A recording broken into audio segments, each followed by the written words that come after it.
One of the most specialized classes in the game, the Bard, has the ability to play musical tunes. The number of songs a Bard can play is quite limited, but they do have special magical effects, which is nice. The songs can be played either in combat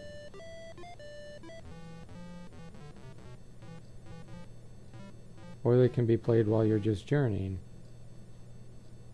It's a nice touch that the game actually changes its background music based on the song that's playing.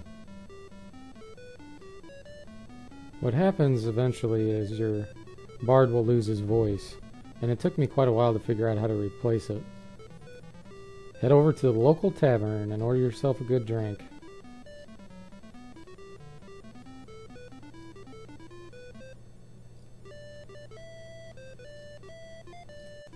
If you should be so lucky to find a Bard sword and equip it by your Bard, you'll have an infinite number of songs you can play. Bard still has quite a few dungeons. Oftentimes you find yourself in the middle of the dark when you go into one, and then you have to either cast a spell or use a torch or some special item in order to lighten it up. Now that our Bard has a Bard sword, we get an infinite number of light songs we can use. The Seeker's Ballad is the one we're going to be playing now. Dungeons also have special events such as teleportation. Here we sat in a throne and it flipped us around. You'll start encountering quite a few enemies where you'll get some good equipment in dungeons such as mithril gloves, mithril plate mail, an elven cloak, and so on. Here we found a light wand which is worth 500 gold, and that gives quite a few light spells. And here we found some bracers. You're also going to find dungeons where you have to have a password to get in. One of my favorite features in the game is that a wandering creature will come along and want to join your party. You do run into some weird situations though, such as a skeleton wanting to join. You can only have one monster in the party at a time, and it appears at the top slot in the roster. But it gives you an extra melee attacker, which is really sweet. You can also find special summoning items such as this ogre figurine. Eventually your spellcasters can summon their own creatures, such as Joe the Sword. There's also these guardians placed around the town.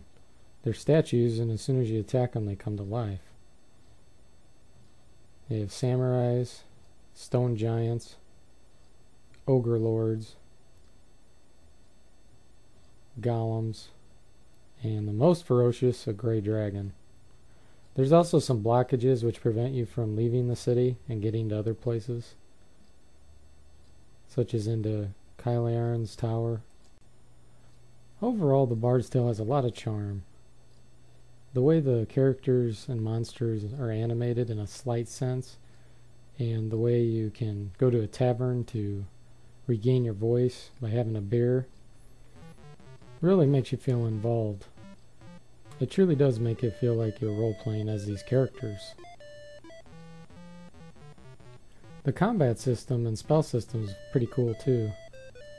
Really, I don't have much bad to say about this game. There aren't too many annoying things either, which is pretty rare.